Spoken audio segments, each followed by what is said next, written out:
talk radio, music, and podcasts from the Korean Peninsula. KoreaFM.net. The Seoul Book and Culture Club, in conjunction with Asia Publishers, invited 3 young, award-winning Korean writers to discuss their work. The event began with an introduction of host Colin Marshall and the world's most expensive novel author, Minjung. Colin Marshall is our guest moderator today, and Colin's a Seoul-based essayist, interviewer and public speaker. He's the author of the Los Angeles Review of Books Korea blog. He's now at work on a book called A Los Angeles Primer, Mastering the Stateless City. And our first guest writer today is Minjung. Minjung was born in Seoul in 1981 and made her literary debut when she won the 4th Kusang Young Writers Award with the short story Where Angela Stayed. And she currently teaches creative writing at Jung University. So ladies and gentlemen, please welcome Minjung. The situation where you have a novelist who's still a young novelist, but who still lives at home, and her mother, the protagonist's mother, doesn't understand her, or maybe I should say the mother doesn't understand her work, or what counts as work for her. And the mother doesn't think she's doing work unless she hears the sound of the printer printing out a draft. Why does her mother so appreciate the sound of the printer? 일반적으로 사실 직업을 갖고 So in Korea, the meaning of job usually is very much linked to getting employed at a company. However, for writer or many other artists, the only workplace that they work in is not the company, but their own room.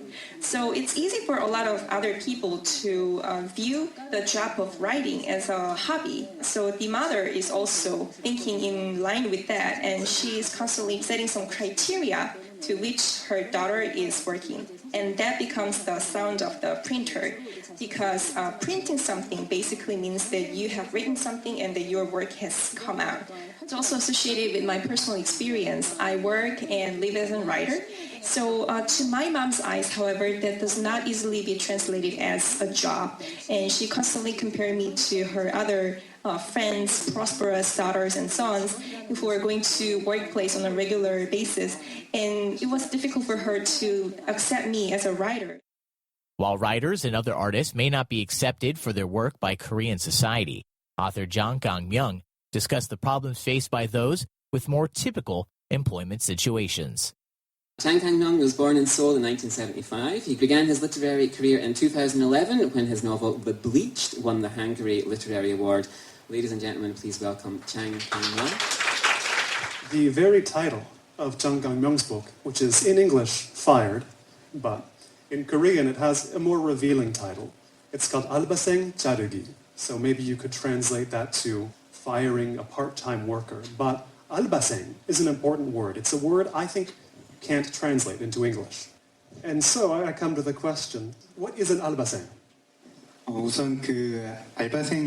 took notice that there was a different nuance attached to this word, which is looking down onto these people, because this alba생 word is usually targeting people in late 20s to early 30s, and people who usually belong to some lower social class than those who are in their 40s and 50s.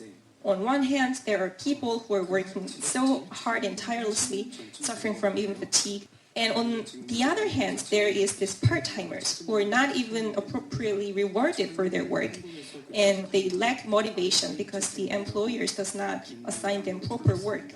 So maybe the most plausible and realistic solution to the situation that's illustrated in my book, 알바생 자르기, is maybe for supervisor Eun Hye to share her work with Hemi, the part-timer. However, that does not take place, mainly because Eun Hye doesn't have such an authority to share her job or give her job to the part-timer. And also, I think Hemi does not even an appropriate position to take such work. And another reason is that Eun Hye does not consider Hemi as an equal. She considers her as a part-timer and somebody who she has to pity and constantly making excuses for her instead of giving job to her. And in response, Hemi does not feel any gratitude towards her supervisor, Eun Hye. And in the end, the supervisor, Eun Hye, feels that she has been taken advantage by Hemi. And so this was the ironical situation in Korean labor market that I wanted to point out in my book. While much of the discussion with the 3 Korean writers focused on work and societal pressures in South Korea, writer Kim A-ran also discussed how her novel was inspired by the sinking of the Sewol. Our final guest that we're welcoming today is Kim A-ran. Kim A-ran was born in Incheon and grew up in Sosan. She debuted as a writer when her short story The House People Don't Knock On won her the first Daesan University Literary Award in 2002. Her major works include Knife Traces, Mouth-Watering, and How Is Your Summer? Ladies and gentlemen, please join me in welcoming Kim A-ran. 어디로 가고 싶으신가요? Where would you like to go? By Kim A-ran 작가님. This story, it doesn't have the older generation looking down on your protagonist and disapproving of her, but it does involve the next generation down, the younger generation than the 30-somethings. And we learn, as the story goes on, the protagonist's husband was a teacher, and he died trying to save the life of a student who drowned. And it's not long after we read that we start thinking of the Sewol incident in 2014. This book was originally planned to be published at a literary magazine, but somehow the schedule was delayed, and now it's published as this book from Asia Publishers. Usually writers want to evade the question asking what's the definitive meaning of your work, and I also was one of the writers wanting to evade such questions. But at the end of the book, we have to write writer's comments, and there was the moment when I have to acknowledge that this was somehow a tribute to the Sewol ferry disaster. Before writing this book, when I was working on some novels that are dealing with some dark aspect of the life, then I tended to add a very pessimistic and negative ending to the novel, because I used to think that pessimistic stories were cool to some extent. However, after the Sewol ferry incident and the family members were protesting alone against the government, I noticed that there was something to those people which the government or large institutions can never take away.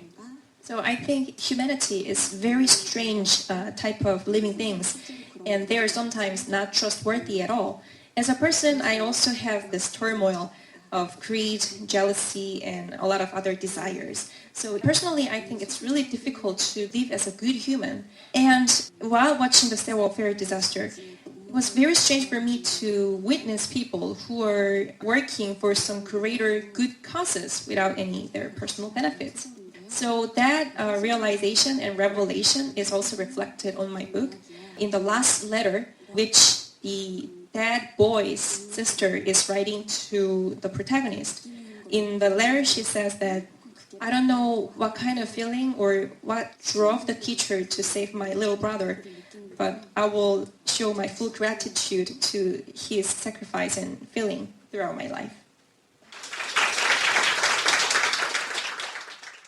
For KoreaFM.net, I'm Chance Storland.